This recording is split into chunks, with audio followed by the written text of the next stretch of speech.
Hello everyone. We have a game with the black pieces against Guillaume the orange, rated 1868. He plays the Queen's Gambit pawn structure, and we hit him with the NIMZO Indian, trying to castle quickly. He pins our knight immediately, and we're going to go b6. We want to get this bishop out to a nice square. He attacks our bishop. We're going to take the knight now that we're provoked, ruining his pawn structure on the queen side. Now's a good time to bring out your bishop. You can castle.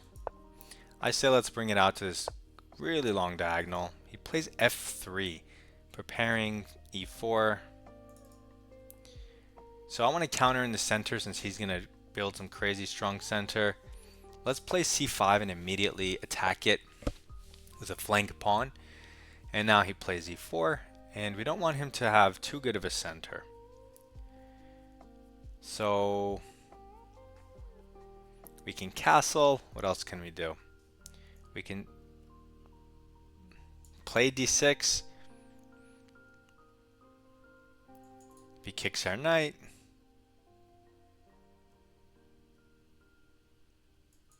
we kick his bishop. Let's attack his bishop first and see where he wants to go. He wants to go there.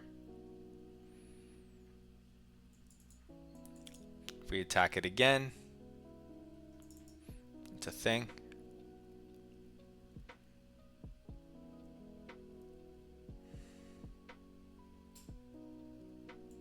I'm gonna go d6 and let him play e5 if he wants.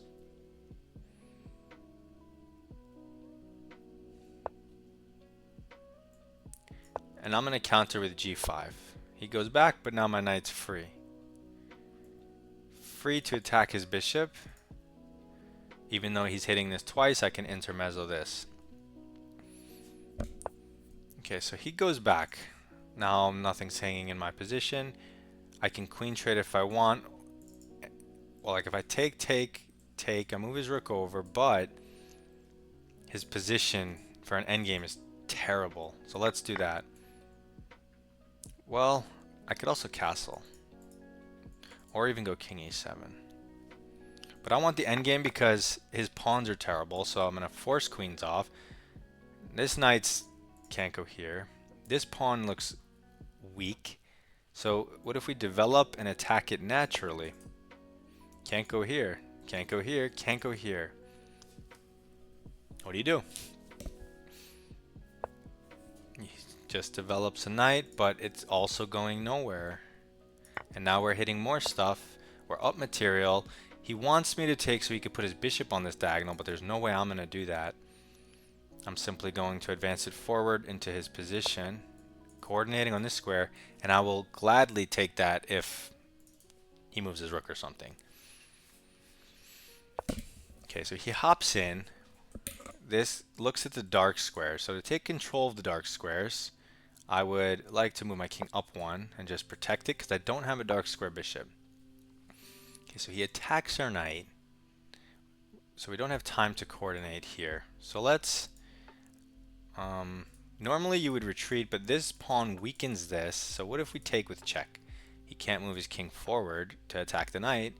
It also hangs this knight and hangs this check. So, okay. That was rather quick. But we need some quick games, you know. Some of these games are a lot going on for 10 minutes only. So let's go through the game. Since it was a super quick, you know, perfect game that was only 18 moves. So we hit them with the NIMZO Indian. And there's tons of ways to play the NIMZO Indian. And I don't know any of them, but the one that I like to play, or I'm learning a little bit about, is b6 because immediately getting this light square bishop out, I just really like the idea and the way that the lines go.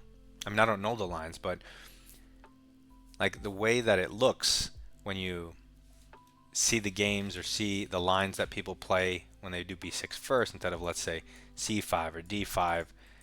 I just really like this bishop ending up here.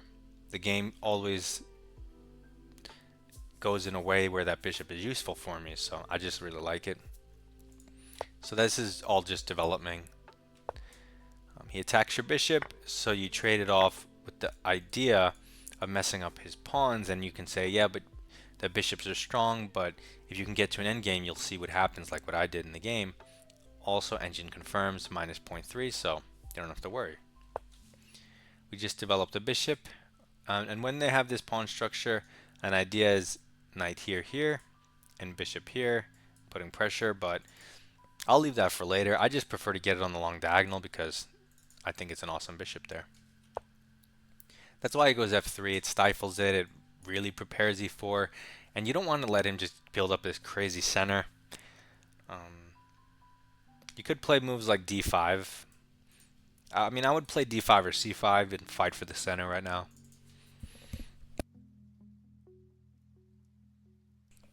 I go with c5. I like this move.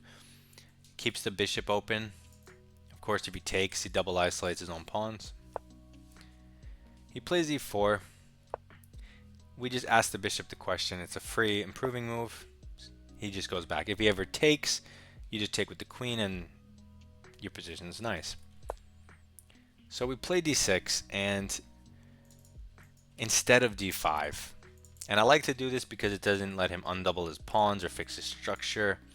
The one thing it does let him do is you didn't play d5, so he can play d5. And then you can switch around the structure. You can maybe even play e5 and go into this weird thing and try to target his pawns. You can take, there's options here. What's the best by the engine out of the curiosity?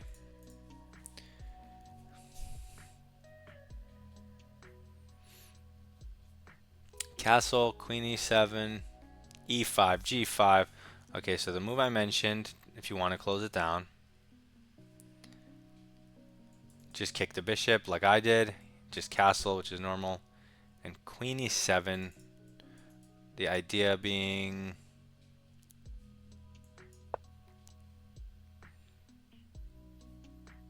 what's the idea? Is it just to defend the pawn? Like this? No, you still take this way. I'm not really sure about that one, but yeah, just normal moves. But I play d6 because I like leaving the diagonal open a little bit. Not that it matters too much because it's stifled anyway, but still. It also protects this pawn. And it encourages them to go e5, which looks like the much more natural move to make than d5 because the knight's pinned. And so he does go e5 like a human. And then you're forced to kick the bishop so you don't lose your knight. And it says it's -1. Now, why would it be -1? Probably because his, as you saw in the game, his minor pieces, they end up having nowhere to go with my pawns here like this. And on top of that, his structure is toast once we take this pawn. It's funny that they say take it now and just let his bishop here. What kind of psychopath would do that? Okay, so then you develop your knight, I'm guessing, and kick the bishop. He goes back. It's kind of like what happened in the game, but first we hunt the bishop, which I like. He goes back. Now we take. He takes, and it's -2.2 just because the endgame is winning for white and my pieces are better. So we force the queen trade because these weaknesses, mathematically speaking, their value is X with queens on the board. But without queens on the board, their value is, X minus, because they get weaker with the less pieces that come off the board, the weaker these get. And the bigger my advantage will be. So I get rid of the queens to make the pawns even weaker, make my advantage bigger, and their value smaller. And then we just develop for free. And then we take free stuff. -3. He goes for this. You could take the knight, but this isn't what you want to be doing, right? Making his bishop nicer. Just get out of the way. It's still -3. Improve the king, -3.4. and look at my position, you should be able to tell this is completely dominating. At the very least, you're up a pawn, and he can't do anything. And now it says, this is a blunder, obviously because of the move I did. Oh, that's checkmate. I don't know why I thought he can go this way for some reason. That's checkmate. That is checkmate. Oh my god. Okay. So this guy got mated. Well, nice short 10-minute video. Takeaway is you could try the NIMZO. You can see why you give up your bishop and the compensation you're looking for in terms of pawn structure and ideas. So that's definitely worth knowing. It definitely helps your chess knowledge and understanding. Give it a shot. You can see an 1868, strong pull. That's a high rating. That's not like that's no joke.